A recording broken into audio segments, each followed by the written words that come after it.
कि जहाँ भी दंगे करवाए जाते हैं वहाँ कम्युनल पार्टी पहले से मजबूत हो जाती है। इशारा समझ लीजिएगा। भारत में सबसे ज़्यादा मंदिर तोड़ने वाला कौन था? तो जवाब मैं ही दे देता हूँ। सबसे ज़्यादा मंदिर तोड़ने वाला एक राजा था कश्मीर का, उसका नाम था राजा हर्षदेव। ये मैं आपको कहाँ से बता रहा हूँ? ये बता रहा हूँ कल्लण की, कवि कल्लण की किताब राज तरंगिणी से। और वो मंदिरों को क्यों तोड़ता था? एक बार मैं एक कॉलेज में गया, वहाँ के लड़के लड़कियाँ शायद ज़्यादा इंटेलिजेंट थे। मैंने ऐसा बोला, मुसलमान राजा घोड़े पर बैठ कर आए, एक हाथ में तलवार एक हाथ में कुरान, इस्लाम फैलाया। तो 4-5 लड़के लड़कियाँ खड़े हो गए, बोले सर अगर राजा के एक हाथ में तलवार है, एक हाथ में कुरान है, तो घोड़े की लगाम कौन संभालेगा? अगर नफरत नहीं हो तो दंगे नहीं करवाए जा सकते। और मेरा विश्वास रखिए, जो आज संगठन ये नफरत फैलाने के पीछे है, वो संगठन ने अंग्रेज़ों के खिलाफ कभी लड़ाई नहीं की।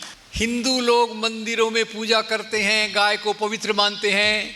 तुम मंदिरों को मत टूटने देना, गाय को मरने मत देना। कौन लिख रहा है? बाबर। अब भाई इतिहास में जो हुआ उसका बदला तो आज ले नहीं सकते। Right wrong? अब आप लोग तो बोल रहे इतिहास का बदला नहीं ले सकते। एक बार मैं गया एक मीटिंग में, मैंने बोला इतिहास का बदला ले सकते हैं क्या? तो एक दोस्त खड़े हो गए, यहाँ तिलक लगा हुआ था, छाती बाहर फुलाई, बोले ले सकते क्या? हम तो लेंगे। मैं डर गया, मैंने कहा ये क्या बोल रहे भैया? तो मेरा दिमाग थोड़ा ठीक ठीक चला। मैंने कहा यार ऐसा है, इतिहास का बदला लेने की बात कर रहे हो, तो मेरी कुछ जो महिला प्रगतिशील आंदोलन में जुड़ी हुई दोस्त हैं महिलाएं, वो मुझे कह रही हैं कि हम भी इतिहास का बदला लेंगे। मैंने कहा कैसे?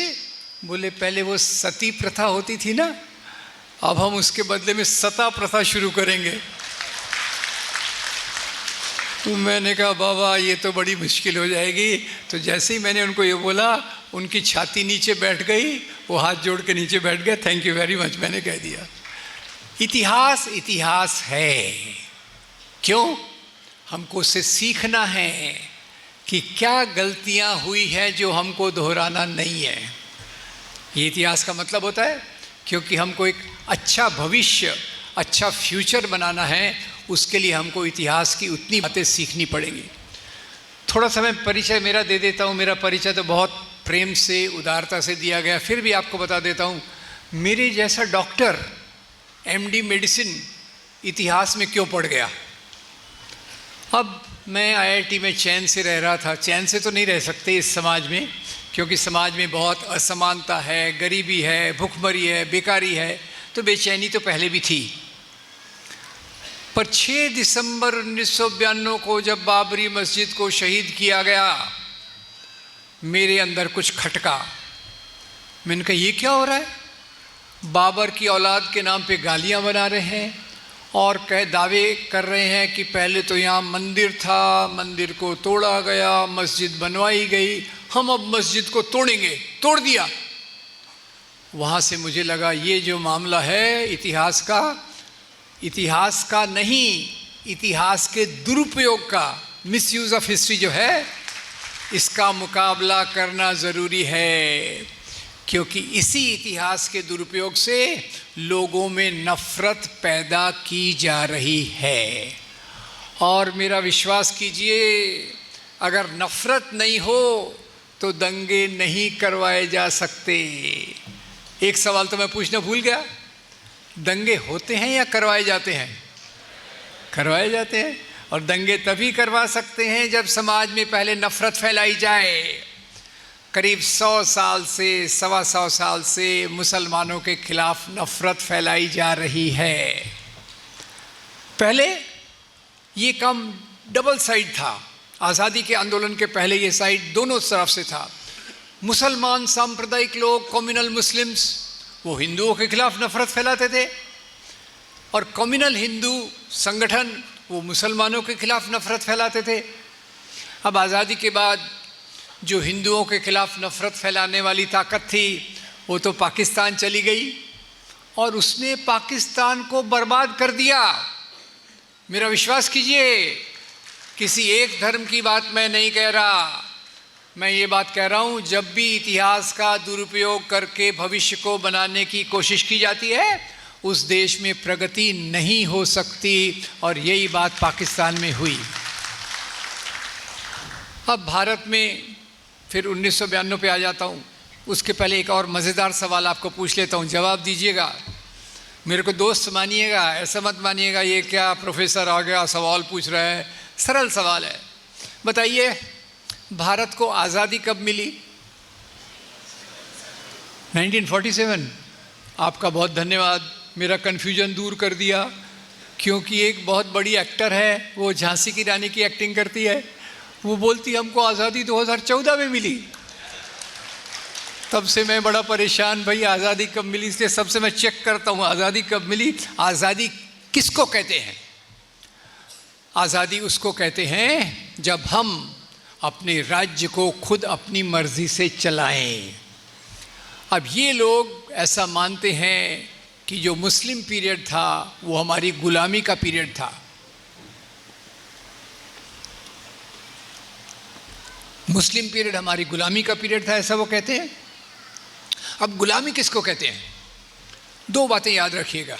एक, जब हमारा एडमिनिस्ट्रेशन, प्रशासन, उसका कंट्रोल बाहर से हो। क्लियर? अब बताइए, बाबर से लेके, अकबर से लेके औरंगज़ेब तक ये बाहर से ऑर्डर लेते थे कि यहीं अपने सलाहकारों से बात पूछते थे? नंबर 1 या नंबर 2? नंबर 2, यानी बाहर से कोई इंस्ट्रक्शन नहीं आता था। इंग्लैंड से कोई वॉइस रॉय नहीं बना के भेजते थे, इंग्लैंड में पॉलिसी तय नहीं करते थे। नंबर 2, ये बाबर से लेके औरंगज़ेब तक जिनके बारे में ख़ास तौर से नफ़रत फैलाई जाती है, वो यहाँ की संपत्ति लूट कर कहाँ ले गए? काबुल, कांधार, मक्का, मदीना या कहीं नहीं? कहाँ ले गए? कहीं नहीं ले गए। यहीं शासन किया, यहीं जिए, यहीं मरे, यहीं उनकी जो लग्जरिया, जो भी उन्होंने लाइफ भी किया तो यहीं किया। तो यहाँ की संपत्ति वो बाहर लूट कर नहीं ले गए। हमारी संपत्ति बाहर लूट कर कौन ले गए? ब्रिटिश हुए। वो हमारी गुलामी का पीरियड था। और मेरा विश्वास रखिए, जो आज संगठन ये नफ़रत फैलाने के पीछे है, वो संगठन ने अंग्रेज़ों के खिलाफ कभी लड़ाई नहीं की। चुपचाप अपने दंड बैठक करते थे, डंडा चलाना सीखते थे और अपना अपना काम करते थे। आज वही लोग मुसलमानों के खिलाफ नफ़रत फैलाने में सबसे आगे हैं। अब मैं बम्बई में था 1992 में, आईआईटी में पढ़ाता था। तो आईआईटी के अंदर और बाहर एक नारा चलता था, माफ़ कीजिएगा मैं इसको बोल रहा हूँ, बोलना नहीं चाहिए। बाबर की औलाद, जाओ उधर या जाओ उधर।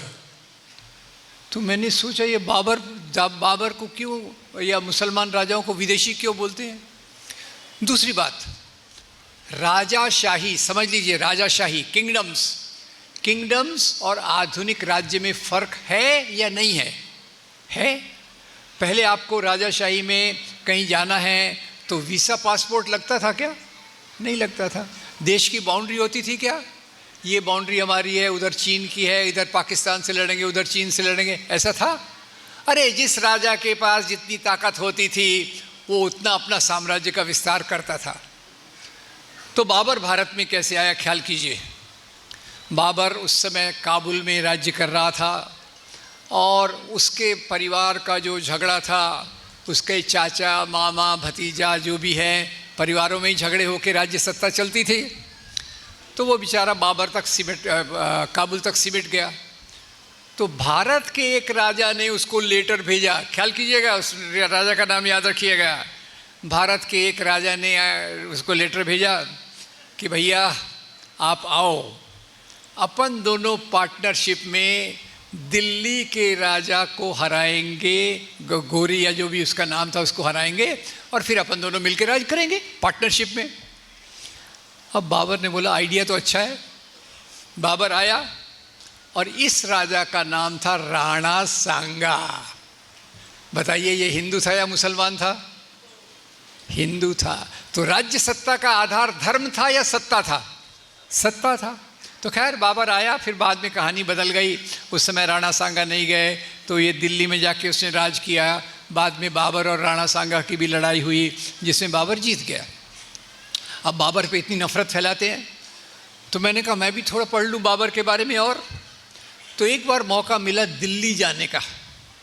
दिल्ली में एक नेशनल म्यूज़ियम है। नेशनल म्यूज़ियम में पुरानी अच्छी अच्छी चीज़ें लगी हुई हैं। उसमें एक जो चीज़ लगी हुई थी वो थी बाबर की वसीयत, विल ऑफ बाबर। बाबर ने वसीयत किसके लिए लिखी थी? हुमायूं के लिए। बाबर उसमें क्या लिखता है? बाबर लिखता है कि बेटा हुमायूं, अल्लाह का शुक्र करो कि इतनी अच्छी धरती पर राज्य करने का मौका हमको मिला है। अल्लाह का शुक्र करो, पर याद रखो बेटा, यहाँ के ज़्यादा लोग हिंदू हैं। हिंदू लोग मंदिरों में पूजा करते हैं, गाय को पवित्र मानते हैं।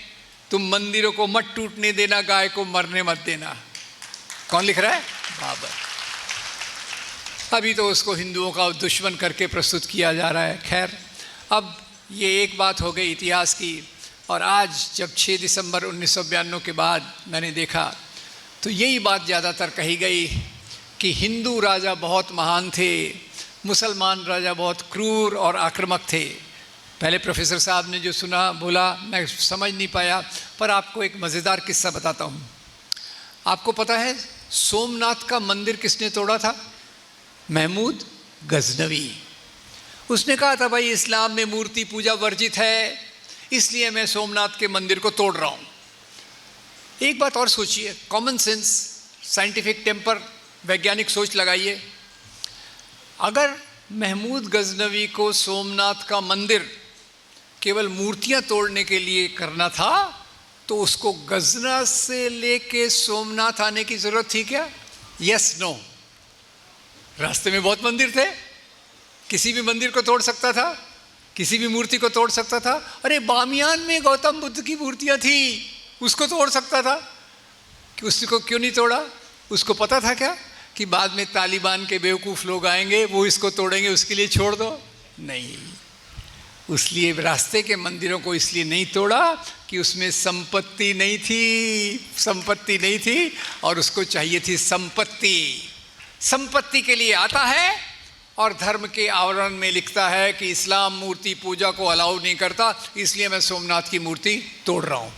बिल्कुल क्लियर है, राजा लोग संपत्ति के लिए, सत्ता के लिए राज्य करते थे और उसमें कई बार धर्म का नाम लगा देते थे अपने आप को अच्छा बताने के लिए।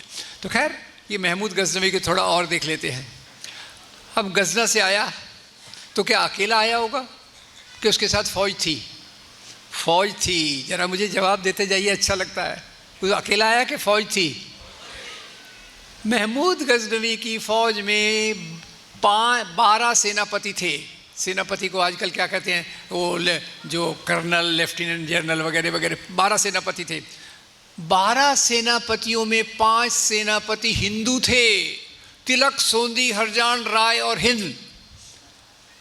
तो जो सोमनाथ का मंदिर तोड़ा, अकेले मुसलमानों ने तोड़ा या हिंदू मुसलमान दोनों ने तोड़ा? दोनों ने तोड़ा। धर्म के लिए तोड़ा, संपत्ति के लिए तोड़ा। आगे मज़े की बात, रास्ते में आ रहा था, मुल्तान नाम का एक शहर था। मुल्तान में अब्दुल फत दाऊद का राज था। तो इसने अब्दुल फत दाऊद को बोला, भैया मैं सोमनाथ जा रहा हूँ मंदिर तोड़ने, मुझे तुम्हारे राज्य में से, मुल्तान में से होकर जाने की अनुमति दो, परमिशन दो। अगर नहीं दिया वही प्रॉब्लम है। अगर मंदिर तोड़ना मुसलमान राजाओं का काम था तो ये मुल्तान का राजा महमूद गजनवी को क्या कहता? वेरी गुड यार, तू मंदिर तोड़ने जा रहा है, चल मैं भी तेरे साथ चलता हूँ। ऐसा कहना चाहिए था, पर उसका उल्टा। उसने कहा खबरदार, जो तू मेरे राज्य में आया मेरे राज्य में नहीं आ सकता। वो शॉर्टकट था। महमूद गजनवी आया और इन 2 मुसलमान राजाओं की लड़ाई में मुल्तान की जामा मस्जिद टूट गई। जवाब दीजिए, महमूद गजनवी ने मंदिर तोड़ने के पहले क्या तोड़ा? मस्जिद तोड़ा। ठीक है।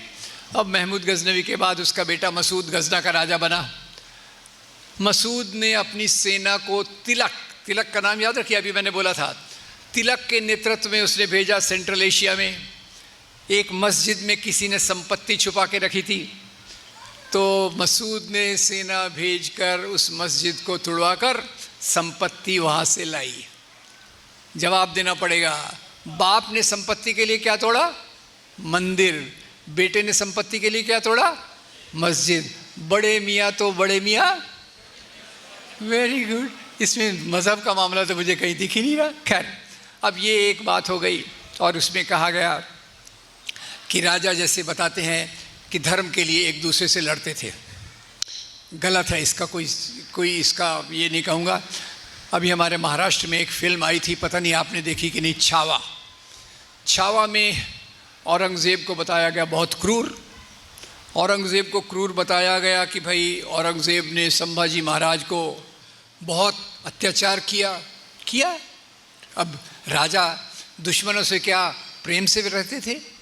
दुश्मन को मारना तो राजा का कर्तव्य है और काम है, कर्तव्य तो नहीं है, नहीं होना चाहिए, पर दुश्मन को तो राजा मारते थे। अब उसी के साथ साथ ये कहा कि औरंगज़ेब ये कट्टर खतरनाक मुसलमान राजा था। मैं आपको केवल जानकारी देना चाहता हूँ कि संभाजी महाराज जिसको औरंगज़ेब ने प्रताड़ना की, उसको औरंगज़ेब के जिस सेनापति ने पकड़ के लाया उसका नाम था राठौड़। पहला नाम मैं भूल रहा हूँ, राठौड़, राजपूत। एक राजपूत सेनापति संभाजी महाराज को औरंगज़ेब के लिए पकड़ के लाता है। धर्म का मामला है कि सत्ता का मामला है? सत्ता का मामला है, ठीक है। अब हमारे महाराष्ट्र में तो छत्रपति शिवाजी महाराज बहुत आदरणीय है, मैं भी बहुत उनका आदर करता हूँ कई कारणों से। तो लोग ये भी बोलते हैं देखो औरंगज़ेब कितना क्रूर था, शिवाजी महाराज के साथ उसने लड़ाई की। अध्ययन किया मैंने। शिवाजी महाराज अपने राज्य का विस्तार कर रहे थे। याद रखिए, शिवाजी महाराज के पिता राजा नहीं थे, शिवाजी महाराज अपने राज्य का विस्तार कर रहे थे। तो इधर से बीजापुर के आदिल शाह और उधर से दिल्ली से औरंगज़ेब ये परेशान हो रहे थे कि भाई ये भी अगर एक राजा बन जाएगा तो हमारी रियासत तो कम हो जाएगी। तो औरंगज़ेब ने अपनी सेना भेजी शिवाजी के खिलाफ, और औरंगज़ेब की सेना के जो सेनापति थे, ख्याल से सुनिएगा और याद रखिएगा, औरंगज़ेब के सेनापति का नाम था राजा जय सिंह। हिंदू या मुसलमान? अब शिवाजी महाराज की सेना में देखते हैं, शिवाजी महाराज की सेना में कई सेनापति थे, उनमें कुछ सेनापति मुसलमान थे। सिद्दी संबल, इब्राहिम गारदी, दौलत खान, 3 के नाम मुझे याद हैं। यानी सेना भी धर्म के आधार पे नहीं बनी थी। अब फिर बात आती है कि प्रशासन कैसे चलता था। प्रशासन कैसे चलता है तो इसके 2 उदाहरण याद रखिए। एक तो आपको पता होगा, अकबर के दरबार में 9 रत्न थे, 9 ज्वेल्स इन अकबर्स कोर्ट, यस नो। उसमें कुछ 9 रत्न हिंदू थे, नाम गेस कर सकते हैं आप? Birbal, very good. और दूसरे राजा जो थे उनका नाम था राजा टोडरमल। राजा टोडरमल अकबर के दरबार में क्या काम करते थे? राजा टोडरमल अकबर के दरबार में वही काम करते थे जो आज नरेंद्र मोदी की सरकार में निर्मला सीतारमण करती हैं। Very good. अब ये परंपरा चलती रही और औरंगज़ेब जिसको इतना खतरनाक मुसलमान माना जाता है, उसके दरबार में प्रोफेसर अत्तर अली की किताब है the administration of Mughal Kings, वो लिखते हैं कि औरंगज़ेब के दरबार में हिंदू ऑफिसर्स की संख्या बढ़कर 33% हो गई। यानी औरंगज़ेब के दरबार में हिंदू भी हैं, मुसलमान भी हैं, जयसिंह भी है, राजा रघुनाथ बहादुर भी है। ये सब प्रकार से प्रशासन चलता था, जो यहाँ का एक तरीका था। अब लेटेस्ट क्या आया?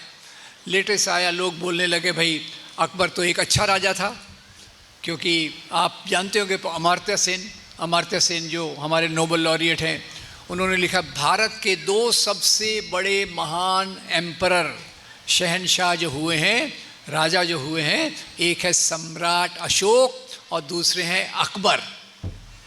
मेरे ख्याल से अभी प्रोफेसर साहब बता रहे थे, अकबर ने वो डिपार्टमेंट भी खोला जिसमें जो हिंदू ग्रंथ हैं उनका अनुवाद तर्जुमा कराने की बात की गई। दारा शिकोह ने तो और भी उसमें काम किया। तो अकबर को एक जनरली ठीक ठाक राजा माना जाता है अभी भी, तो उसको भी बदनाम करना चाहिए। तो बोले अकबर बड़ा क्रूर था, उसने चित्तौड़ में घेराबंदी की, उसमें 30,000 लोग मारे गए। अब मुझे ये बताइए, कौन सा राजा जब आक्रमण करता है तो लोग नहीं मारे जाते? ऐसा कभी होता है क्या कि शिवाजी महाराज उधर आक्रमण कर रहे और वो आप गुलाब के फूल बांट रहे, गुलाब के फूल बांट के राजा को बोल रहे तेरा राज मुझे दे देना, मेरे को चाहिए? ऐसा होता था या तलवार के आधार पे होता था? तलवार के आधार पे। अकबर ने भी वही किया। अब यहाँ एक मज़ेदार सवाल आता है कि राजा क्रूर होते थे या रहम दिल होते थे, वो तो मैं नहीं जानता, पर इतना है सभी राजाओं के हाथ में तलवार दिखाई जाती है। Yes no? वो तलवार सब्जी काटने के लिए होती है कि दुश्मन को मारने के लिए होती है? दुश्मन को मारने के लिए होती है। तो उस समय तो इस प्रकार की क्रूरता, दुश्मनों को मारना, ये कोई बड़ी बात नहीं थी। और ये एक बात हो गई। अभी प्रोफेसर साहब मेरे ख्याल से बता रहे थे कि कैसे हिंदू मुसलमानों में मेल जोल हुआ। तो पहली बात याद रखिए, जो भी राजा राज करता था वो धर्म के लिए नहीं करता था। और उसका एक उदाहरण बताता हूँ। वो उदाहरण है अकबर और राणा प्रताप का। अकबर और राणा प्रताप क्या ये धर्म के लिए लड़े? ऐसा बताते हैं। धर्म का इसमें कोई मामला ही नहीं था, ये मामला था मनसबदारी का। मनसबदारी का मामला था। अकबर अपने राज्य का विस्तार कर रहे थे, राणा प्रताप को उन्होंने 5,000 का ओहदा, मनसबदारी 5,000 की ऑफर की। राणा प्रताप ने कहा ये तो मेरा अपमान है, मैं आपकी बात नहीं सुनता। तो अकबर के जो सलाहकार थे राजा टोडरमल, उन्होंने कहा ये नहीं सुनता ना तो अपन इस पे लड़ाई छेड़ देते। तो याद रखिए, राणा प्रताप के खिलाफ लड़ाई छेड़ने की आइडिया किसने दी? टोडरमल ने दी। ठीक है।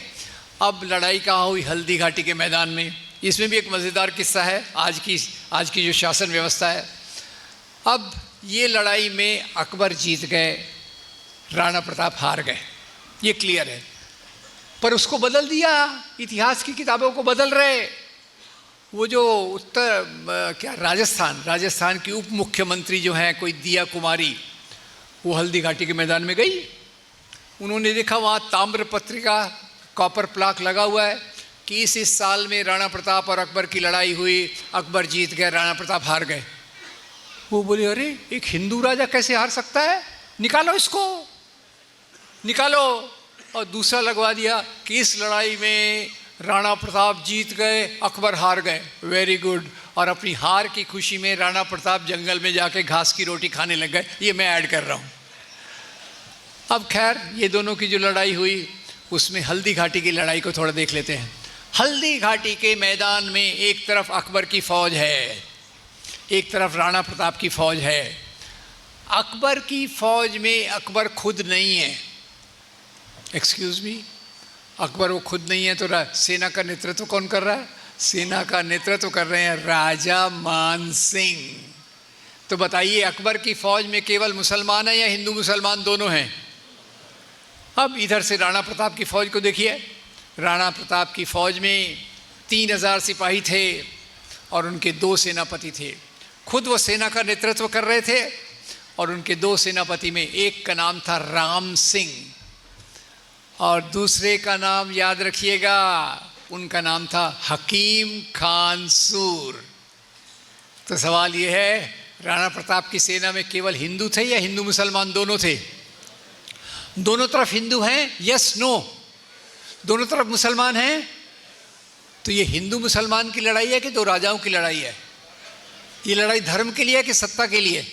सत्ता के लिए। अब इसको आगे चलते हैं। इस कहानी को यहीं मैं ख़त्म करने के पहले बता दूं कि अकबर की मृत्यु के बाद जहांगीर राजा बना और राणा प्रताप की मृत्यु के बाद अमर सिंह राजा बने। जहांगीर ने अमर सिंह को मैसेज भेजा, भाई अपने पिताजी लोग लड़े थे मनसबदारी के सवाल पे, मैं तुमको 10,000 का मनसब देता हूँ। ओके? अमर सिंह ने बोला थैंक यू वेरी मच, अब मैं आपके साथ मिल जाऊँगा। तो ये सवाल को आज किस प्रकार से देखते हैं, चुन चुन के एक एक घटनाएं बताते हैं। अकबर ने औरंगजेब ने काशी विश्वनाथ का मंदिर तोड़ा। अभी रिचर्ड ईटन और बाकी के रिसर्चर्स ने बताया औरंगजेब ने करीब 10 मंदिर तोड़े थे। आज उसको बढ़ा चढ़ाकर 100, 1000, लाख कितने भी नंबर डाल देते हैं। अब औरंगजेब ने मंदिर क्यों तोड़ा, उसकी 2 थियरीज हैं। एक तो उसके जो बागी लोग थे, बागी यानी विद्रोही, अपोनेंट्स, वो मंदिर में छुपे हुए थे। और दूसरा है, वो बताना थोड़ा डेंजरस है, कि मंदिर के अंदर कुछ इमोरल, अनैतिक एक्ट चल रहे थे। वो आपको पता होगा ना, आसाराम बापू, हाँ वैसा कुछ चल रहा था। तो इसमें से एक कोई तो भी कारण होगा। तो औरंगजेब ने मंदिर तोड़ा, 10 मंदिर तोड़े। पर इसी औरंगजेब ने 50 मंदिरों को दान दिया। वो कितनों को पता है? अब आसाम का कामाख्या देवी का मंदिर, उज्जैन का महाकाल का मंदिर, वृंदावन का भगवान श्री कृष्ण का मंदिर, चित्रकूट का बालाजी मंदिर, 100 ऐसे करीब मंदिर के। ये कहाँ से बता रहा हूँ मैं? डॉक्टर विशंबरनाथ पांडे की किताब farmans of king Aurangzeb. Doctor Vishambharnath Pandey ने क्या किया, अपने रिसर्चर्स को भेजा उत्तर भारत के और दूसरी जगहों के पुजारियों के पास, जो राजा के द्वारा दिए गए फरमान यानी कोर्ट ऑर्डर वो थे, जमा कराया। और वो खुद हैरान हो गए कि औरंगजेब ने इस मंदिर को दान दिया, औरंगजेब ने उस मंदिर को दान दिया। तो हम जब सच्चाई का एक भाग देखते हैं तो वो सच्चाई नहीं होती। दोनों चीज़ों को देख के आप निष्कर्ष निकाल सकते हैं कि मंदिर जो तोड़े गए वो धर्म के लिए तोड़े गए या कुछ और कारण थे। और सबसे बड़ा कारण जो है, एक क्विज आपका ले लेता हूँ, जो आपको पता ही नहीं होगा। बताइए, भारत में सबसे ज़्यादा मंदिर तोड़ने वाला कौन था? तो जवाब मैं ही दे देता हूँ। सबसे ज़्यादा मंदिर तोड़ने वाला एक राजा था कश्मीर का, उसका नाम था राजा हर्षदेव। ये मैं आपको कहाँ से बता रहा हूँ? ये बता रहा हूँ कवि कल्लण की किताब राज तरंगिणी से। और वो मंदिरों को क्यों तोड़ता था? खर्चे होते थे राज खजाने में, पैसा नहीं था, तो उसने आइडिया निकाला, भाई मंदिर में तो सोना चांदी बहुत कुछ है, तो एक अपने दोस्त को ओहदा दे दिया, देवोत्पतन नायक, देवों की मूर्तियों को तोड़ने वाला अधिकारी। और आगे ये लिखा, भैया वही मूर्तियाँ तोड़ के लाना जो सोने चांदी की बनी हो, वही मूर्तियाँ तोड़ लाना जिसमें हीरे जवाहरात जड़े हों, पत्थर की मूर्तियाँ आम लोगों के लिए छोड़ देना। तो ये मंदिर पे भी बहुत बड़ा विवाद हुआ, आज भी चल रहा है। आज तो एक के बाद एक, हाँ ये मस्जिद अभी एक का, ये तो क्या बोला था अयोध्या में, क्या बोला था, ये तो केवल झांकी है, काशी मथुरा बाकी है। अब काशी मथुरा के साथ और भी 100 चीज़ों को जुड़ गए, जामा मस्जिद तक आ गए हैं। सावधान रहिएगा, इतिहास का इतना डेंजरस उपयोग कभी नहीं देखा। एक फिर कहा गया, भाई भारत में इस्लाम जो है वो मुसलमान राजाओं ने फैलाया। सोचिएगा, राजा लोग धर्म फैलाते कि सत्ता फैलाते, ये जरा अपने मन में सोचिएगा। पर मैं आपको बताना चाहूँगा कि भारत में जो धर्म फैला वो कैसे फैला। कोई मुझे बता सकता है कि भारत की पहली मस्जिद भारत के कौन से राज्य में बनी थी? Very good, thank you very much. अब केरल में तो मुसलमान राजा का राज्य नहीं था। 15वीं शताब्दी में पहली बार टीपू सुल्तान आया, फिर 7वीं 8वीं शताब्दी में यहाँ चेरावन जुमा मॉस्क कैसे बनी? तो हुआ ऐसा दोस्तों कि अरब देशों से व्यापारी आते थे, वहाँ का सामान यहाँ बेचते थे, और यहाँ से क्या लेकर जाते थे? आपके पास क्या क्या है? आम, केले और मसाले। भारतीय मसालों का दुनिया में कोई जवाब नहीं, लाजवाब मसाले यहाँ से लेके जाते थे, अरब देशों में बेचते थे, और वहीं से भारत के पहले इस्लाम की शुरुआत हुई। फिर दूसरा, अगर औरंगज़ेब किसी सिख गुरु का से बदला लेते हैं, या औरंगज़ेब संभाजी को कैसा है कि मुसलमान बन जाओ तो माफ़ कर दूंगा, ये हारे हुए राजा माफ़ी मांगने का तरीका था। इसमें धर्म का प्रसार आम जनता में इससे नहीं हुआ। आम जनता में धर्म का जो प्रसार हुआ वो हमको समझना पड़ेगा स्वामी विवेकानंद से। स्वामी विवेकानंद संकलित रचनाएं खंड 8 पृष्ठ 330 रामकृष्ण मिशन कलकत्ता, क्या लिखते हैं? ये कहना बिल्कुल गलत है। कौन कह रहा है? स्वामी। क्या कह रहे हैं? ये कहना बिल्कुल गलत है कि इस्लाम या तलवार की नोक पर फैला। यहाँ के जाति व्यवस्था से पीड़ित लोगों ने, those affected by caste system, atrocities of caste system, उन्होंने इस्लाम को कबूल किया अपनी धार्मिक मुक्ति के लिए। अब ये इस्लाम के फैलने का तरीका है, और वो मुझे याद नहीं रहता, एक है ना लकुम दीन वकुम वलिया दीन, ऐसा कुछ तो भी है ना। मेरे लिए मेरा धर्म, आपके लिए। धर्म के मामले में ज़बरदस्ती नहीं होना चाहिए, ये इस्लाम क्लियर कट कहता है। मैं तो यहाँ तक कहूँगा कि जो ज़बरदस्ती से फैलाया जाए वो इस्लाम नहीं हो सकता। अब पर लोगों में पॉपुलर है, अरे मुसलमान राजा, एक हाथ में तलवार एक हाथ में कुरान, घोड़े पर बैठ कर आए, लोगों को तलवार से डराया, कुरान पकड़ा दी। अब मैं हर जगह ये बोलता था।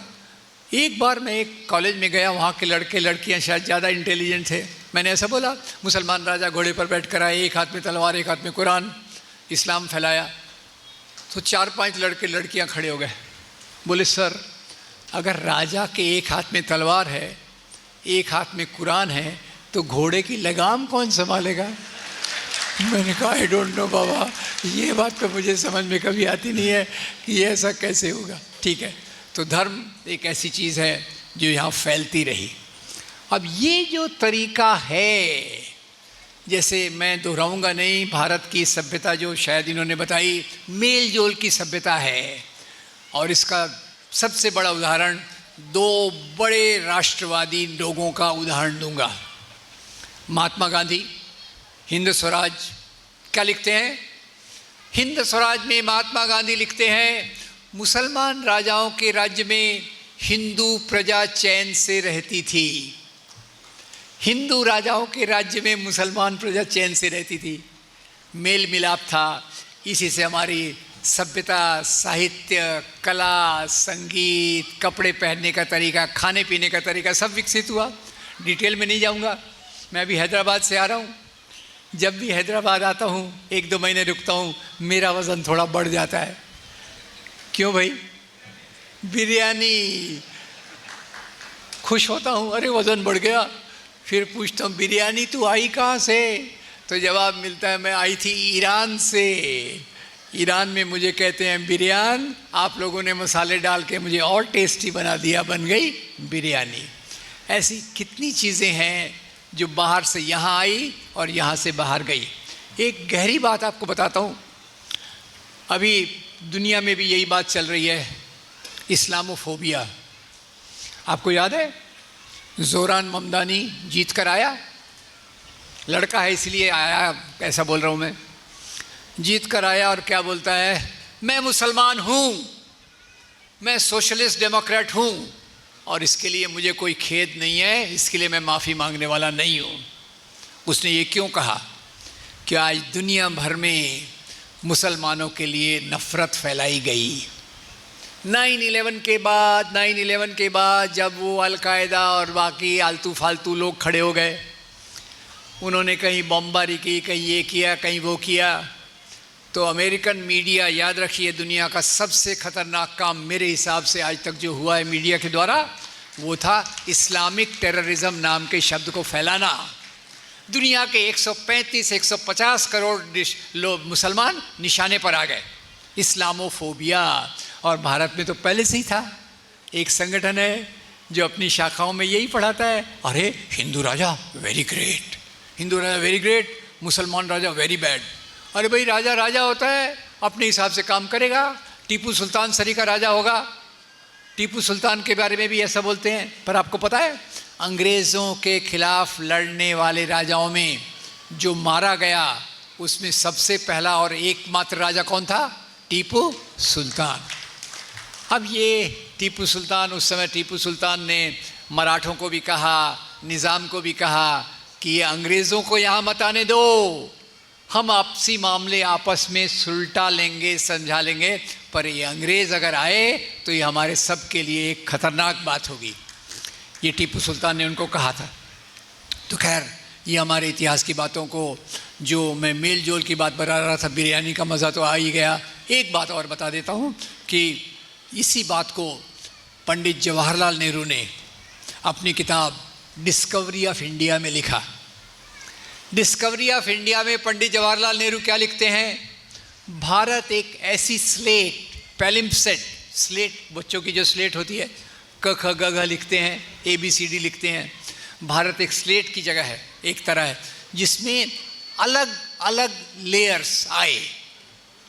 पर भारत की खासियत ये है कि नए लेयर ने पुराने लेयर को नहीं मिटाया, पुराने लेयर से सीखा और आगे चला, उसको बढ़ाकर। यही होती है मेल जोल की परंपरा, सिंक्रेटिक कल्चर और ये सब।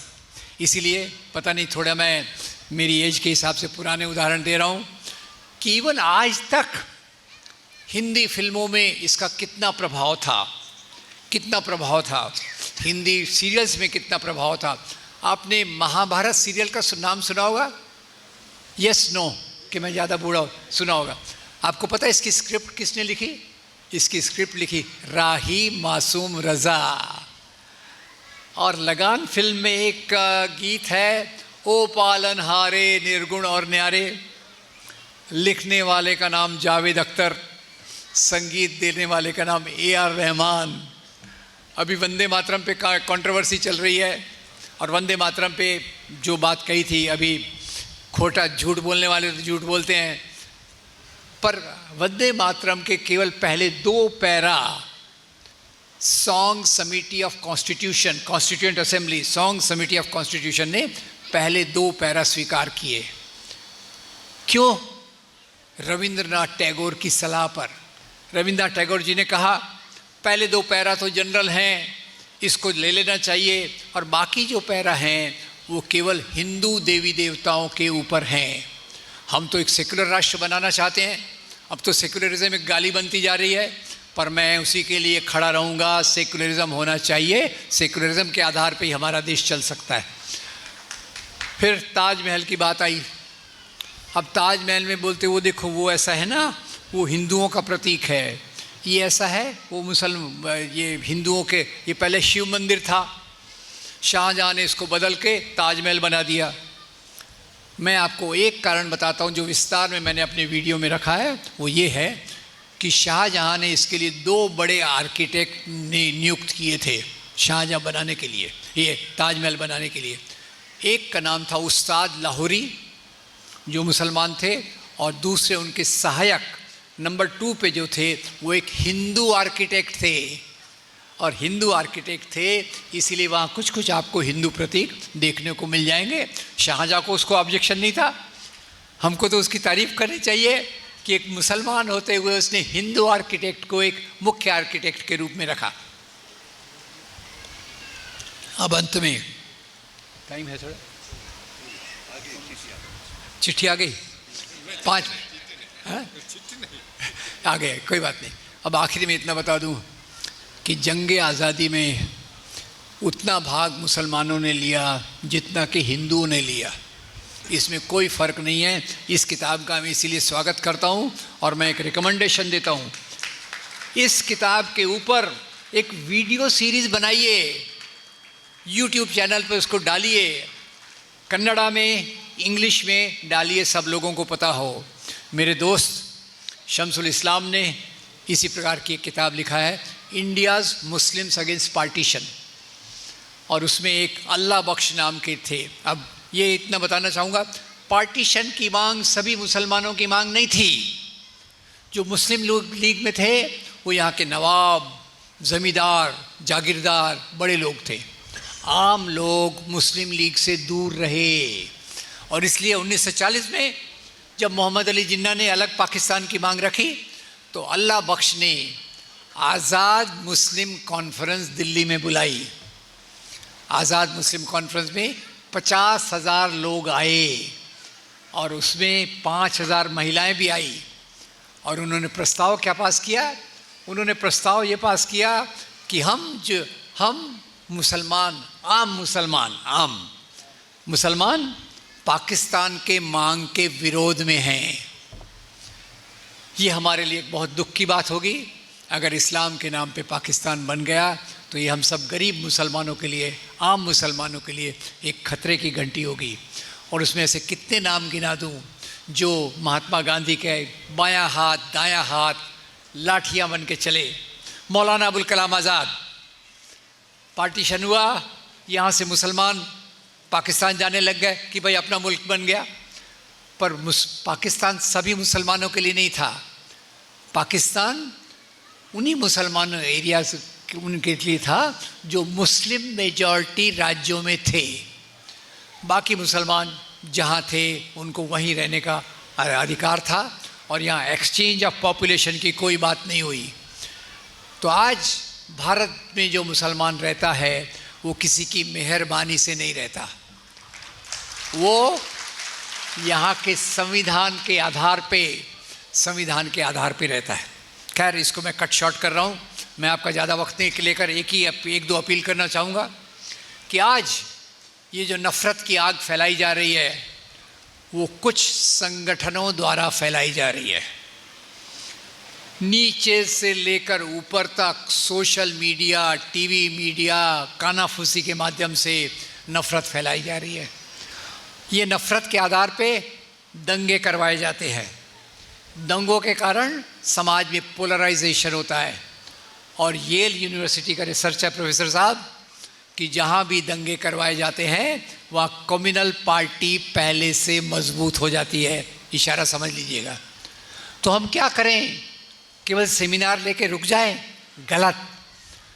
ये हमारी यात्रा की शुरुआत होगी।